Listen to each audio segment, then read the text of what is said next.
Bonjour tout le monde. Eh bien, il y a un petit truc qui m'est revenu parce que chaque semaine, avec des amis, on se retrouve pour ce qu'on a appelé notre cercle du mardi.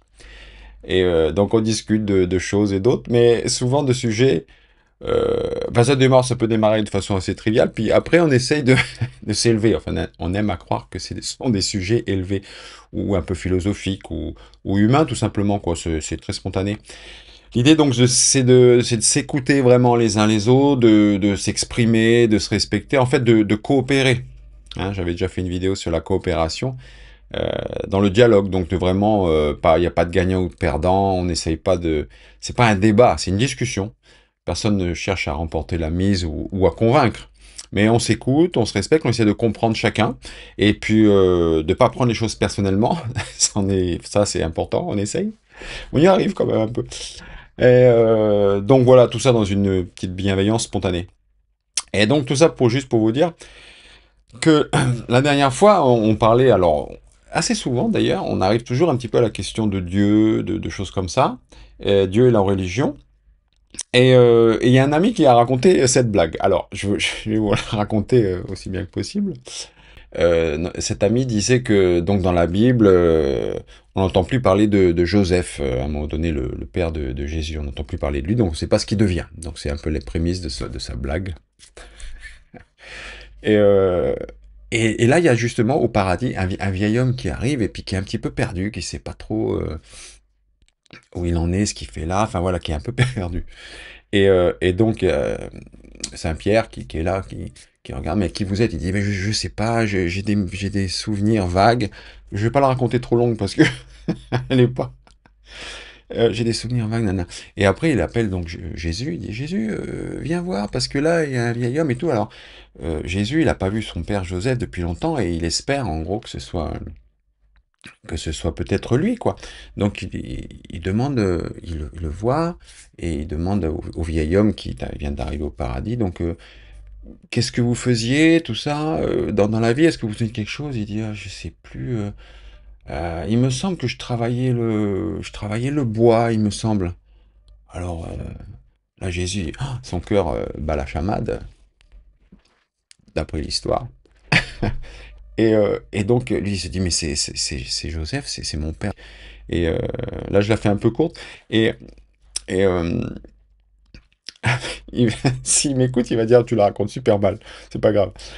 Et donc, à un moment, donc, il dit, euh, il s'avance vers le vieil homme en disant, papa, tu vois, en disant, c'est Joseph, c'est mon père, papa. Et là, le vieil homme dit, Pinocchio. Donc, la blague, c'est de dire que le vieil homme qui travaillait le bois, etc., il faisait des marionnettes, et c'était Geppetto, bien sûr, avec Pinocchio. Alors, au-delà de cet aspect un peu presque blasphématoire, on va dire, enfin, pas vraiment, mais bon, voilà, on peut prendre les choses à la rigolade. Mais en fait, non, et c'est là que j'arrive au cœur un petit peu de cette vidéo, c'est que ça m'a fait réfléchir justement sur une analogie qui paraît peut-être étrange entre Jésus et Pinocchio, en fait. Et donc, du coup, entre Geppetto et Dieu lui-même, parce que si on regarde bien, Geppetto, enfin bref, on va regarder ça un petit peu ensemble. C'est pas si bête que ça. Donc, on va pousser un petit peu plus loin. Donc, ce qui m'a amené un petit peu sur cette voie, c'est la correspondance entre, bien sûr, vous vous en doutez peut-être, entre la scène où Pinocchio descend dans le ventre de la baleine pour sauver son père. Et j'ai vu, bien entendu, je pense que vous aussi, un parallèle avec l'histoire de Jonas dans la Bible, où Jonas est avalé par un grand poisson. On dit souvent que c'est une baleine, c'est interprété comme une baleine, mais c'est un grand poisson dans le texte originel. Donc, ça m'a. Et j'ai même pensé qu'on pouvait aller plus loin, parce que non seulement il y a un parallèle entre Pinocchio et Jonas, puisqu'on retrouve toujours les histoires archétypales un petit peu partout, mais aussi avec le Christ. Alors, je m'explique. Je m'appuierai là-dessus pas mal sur des gens que je suis qui sont Jordan Peterson ou Jonathan Pajot, qui sont vraiment, qui analysent souvent les récits à travers un prisme archétypal où les personnages incarnent des vérités universelles ou spirituelles. Alors, je trouve que c'est intéressant parce que, en tant qu'humain, on comprend vraiment les choses à travers des histoires. Ça, c'est indéniable. On arrive à faire toujours un sens à travers un narratif, toujours. On a besoin d'une trame pour que les choses aient un sens pour nous. Sinon, si on accumule simplement des faits, que ce soit historique ou une juxtaposition de choses qui se passent, ça devient ennuyeux. Quelqu'un qui vous raconte par exemple sa journée, il va pas vous dire, donc bah, je me suis levé, ensuite j'ai retiré mes draps comme ça, ensuite j'ai ouvert la porte là-bas. Il y a plein de choses qui sont inutiles, qui sont pas intéressantes. Donc on doit faire du sens en fait, c'est ça qui est intéressant. Donc, et d'ailleurs, si on considère les histoires comme une simple accumulation d'événements qui se suivent sans vraiment faire de lien, eh bien on perd justement nos liens, non seulement avec notre raison, mais aussi entre nous autres humains. Et aussi avec la fabrique de la réalité, on perd un lien avec ce qui fait sens et qui nous relie en tant que conscience tous ensemble. Enfin, je serai un petit peu plus clair tout à l'heure, je pense. Donc, si on n'a pas cette homogénéisation un petit peu, bah, tout se désagrège au lieu de rassembler. Et une histoire, justement, une histoire est faite euh, pour rassembler, pour condenser un petit peu euh, des symboles, pour condenser en fait des faits euh, en quelque chose de puissant et qui peut traverser je dirais, les siècles, voire les millénaires. Donc, rassembler au lieu de désagréger. Donc ça, c'est la désagrégation, je sais pas si ça se dit. C'est un petit peu le propre de la mort, justement. C'est de se désagréger, de s'éparpiller. Toutes les cellules ne communiquent plus entre elles bah, ça pourrit. Alors que la vie, le propre de la vie, c'est de s'organiser, de se rassembler, d'homogénéiser, comme je le disais tout à l'heure, pour former un tout cohérent, vivant. Et c'est à travers le sens que l'on donne aux histoires. Donc, je reviens à mes moutons. On va poser d'abord le cadre symbolique général un petit peu de cette histoire. Donc, dans un premier temps, je voudrais aborder un petit peu Pinocchio comme une figure christique, carrément, n'ayons pas peur des mots. Donc, dans le dessin animé Pinocchio, le pantin de bois représente une marionnette, une figure en quête de transformation. Elle passe en fait d'un état incomplet, une marionnette sans âme, en fait manipulée par ses désirs, donc pas libre. Hein. D'où la métaphore qu'on utilise souvent pour dire que tu es une marionnette. C'est pas seulement quelqu'un qui est maître de nous, mais c'est nous-mêmes, c'est nos désirs qui nous manipulent et qui sont les marionnettistes en fait. Euh, on est manipulé, on est dirigé par nos propres désirs, nos propres pulsions. Donc, alors ce pantin de bois, justement, c'est une figure en quête de transformation qui passe d'un état incomplet à un état complet d'être humain, authentique, doté de conscience. Et c'est ça, et c'est là la clé du truc. Et de responsabilité. Donc cette transformation, elle pourrait dans ce petit dessin animé, enfin ce grand dessin animé, être vue comme une métaphore de la rédemption ou de la divinisation. Donc Pinocchio, en choisissant de risquer sa vie pour sauver son père, Geppetto, il incarne pardon, un sacrifice volontaire. Et le sacrifice volontaire pour sauver, c'est bien un motif christique. Donc le Christ, vous le savez, dans la tradition chrétienne, est celui qui descend dans la mort, dans les enfers, pour sauver l'humanité, pour sauver son père étant Dieu, mais aussi l'humanité entière en tant que création divine. Je ne vais pas aller trop loin dans ce sens-là, mais ce motif de sacrifice, c'est un sacrifice pour un plus grand bien, pour le bien commun. C'est au cœur du parallèle qu'on peut oser faire, comme je le fais là, toute proportion gardée, bien entendu, avec cette histoire. Ça, c'est qu'un dessin animé.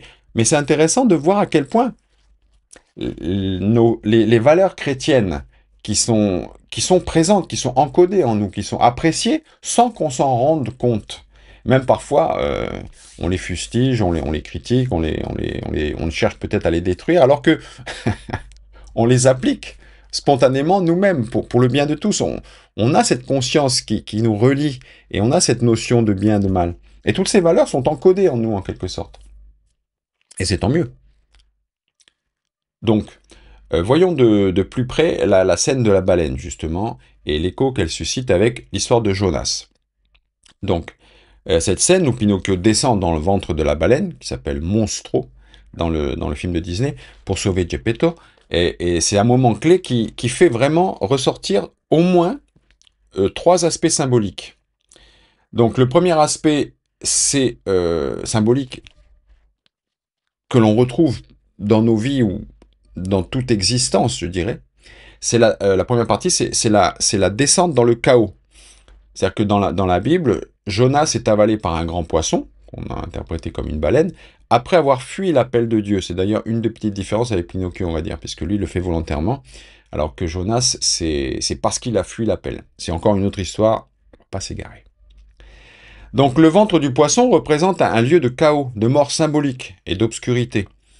Donc là, c'est là où Jonas doit affronter ses propres manquements, hein, sa fuite de l'appel, avant d'être ressuscité, recraché par la baleine, pour accomplir sa mission, ce qui a été demandé à l'origine, pour ceux qui connaissent un peu l'histoire. Donc de manière assez similaire, Pinocchio, il entre volontairement dans le ventre de Monstro, ce qui est un acte courageux pour sauver son père. Il descend dans un espace de danger mortel, tout comme le Christ est descendu dans les enfers. Et ça symbolise vraiment bien cette confrontation volontaire et nécessaire avec le chaos et la mort. Le deuxième aspect symbolique important, c'est l'aspect du sacrifice et de la rédemption. Donc Jonas passe 3 jours dans le ventre du poisson. Donc en cela, vous en doutez, il préfigure bien sûr le Christ, hein, qui a passé 3 jours aussi dans le sépulcre, avant sa résurrection. Donc dans Matthieu 12, 40, il est dit « De même que Jonas fut 3 jours et 3 nuits dans le ventre du monstre marin, ainsi le Fils de l'homme sera 3 jours et 3 nuits dans le sein de la terre. » Donc Pinocchio, en risquant sa vie pour sauver Geppetto, il accomplit un acte de sacrifice qui mène à sa propre transformation. Il devient un vrai garçon en chair et en os. En chair et en os, c'est intéressant. Après avoir échappé à la baleine. Donc cet acte de sacrifice volontaire reflète vraiment le modèle christique, où la mort, ou son équivalent symbolique, mène à une résurrection ou à une transformation spirituelle. C'est pour ça que cette petite histoire bébête, peut-être, non pas bébête justement, de Pinocchio, avant on faisait vraiment des histoires qui avaient un sens profond et quelque chose de riche. Et c'est intéressant de voir d'où vient cette richesse, d'où vient cette profondeur. Pourquoi est-ce que ça nous parle autant? Pourquoi est-ce qu'on s'identifie? Pour toutes les raisons qu'on connaît, que la Bible, c'est quand même l'œuvre qui a traversé les millénaires et la plus lue, je pense. Ça, c'est à vérifier. Mais en tout cas, la plus endurante et la plus profonde. À ce propos, vous saviez que dans la Bible, il y avait plus de 60 000 interconnexions, c'est-à-dire c'est un petit peu comme le premier hypertexte, où tout se relie à différents endroits. Il y a même Jordan Peterson qui a fait justement une espèce de carte avec tout ce qui se recoupait, qui formait un tout avec... C'est comme dans la vie, quoi. Hein. Dans la vie, vous avez plein de choses, et tout est relié, quoi, pour former un tout et du sens. Et ça, c'est à nous de donner le sens à notre vie. Bon, bref. Et troisième aspect, troisième symbole, aspect symbolique de cette histoire, c'est le père et la relation filiale. Donc dans Pinocchio, Geppetto, le père créateur, il est emprisonné dans la baleine, ce qui est un symbole du chaos qui engloutit la figure paternelle, comme on l'a dit. Donc Pinocchio, il doit descendre dans ce chaos pour restaurer la relation avec son père. Tout comme le Christ, dans la théologie chrétienne, qui descend aux enfers pour réconcilier l'humanité avec Dieu. Il se sacrifie pour ça. Et là, si on regarde bien, c'est à peu près c'est la même idée. Donc Jonas également, quand il obéit finalement à Dieu après sa mort symbolique, il restaure sa relation avec le divin.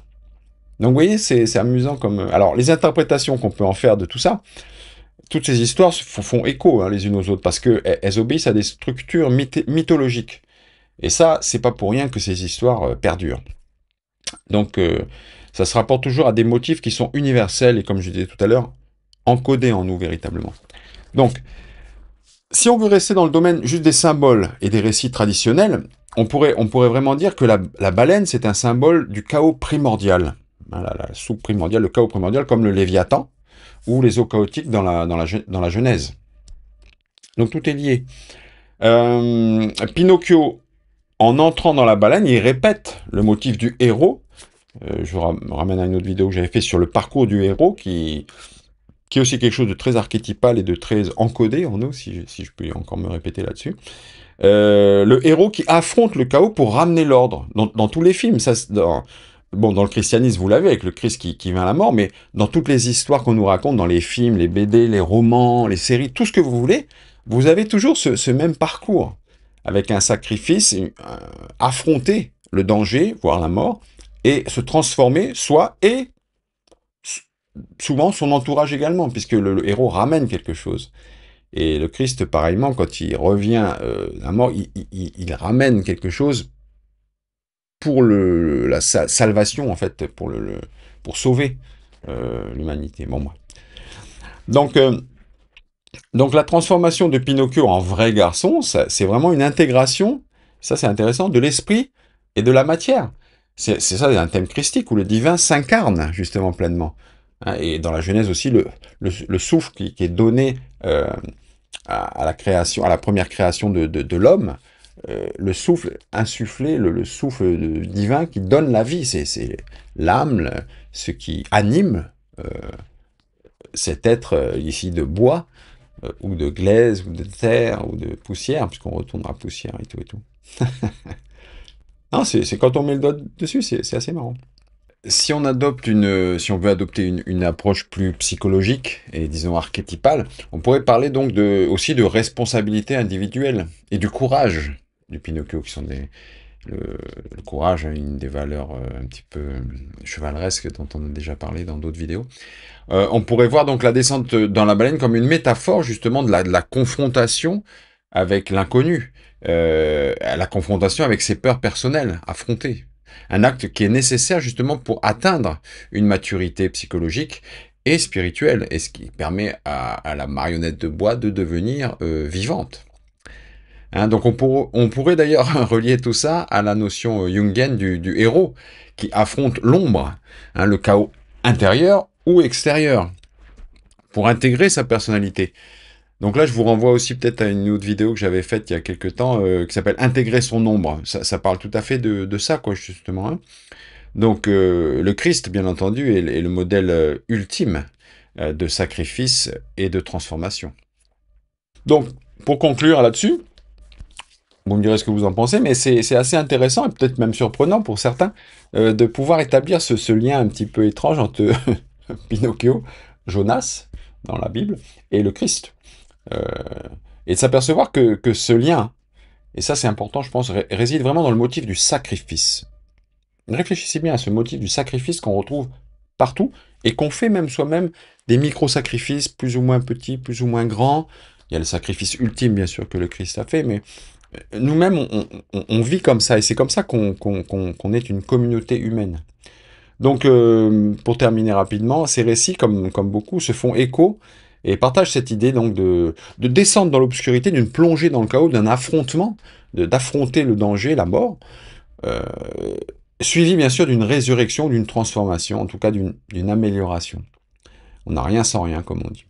Voilà, dites-moi ce que vous en pensez dans les commentaires. Si vous voyez ces motifs-là du sacrifice ou du parcours du héros dans différents peut-être films ou histoires que vous aimez, n'importe quelle histoire ou roman, il y a toujours un peu ce motif-là et l'origine vient de très loin.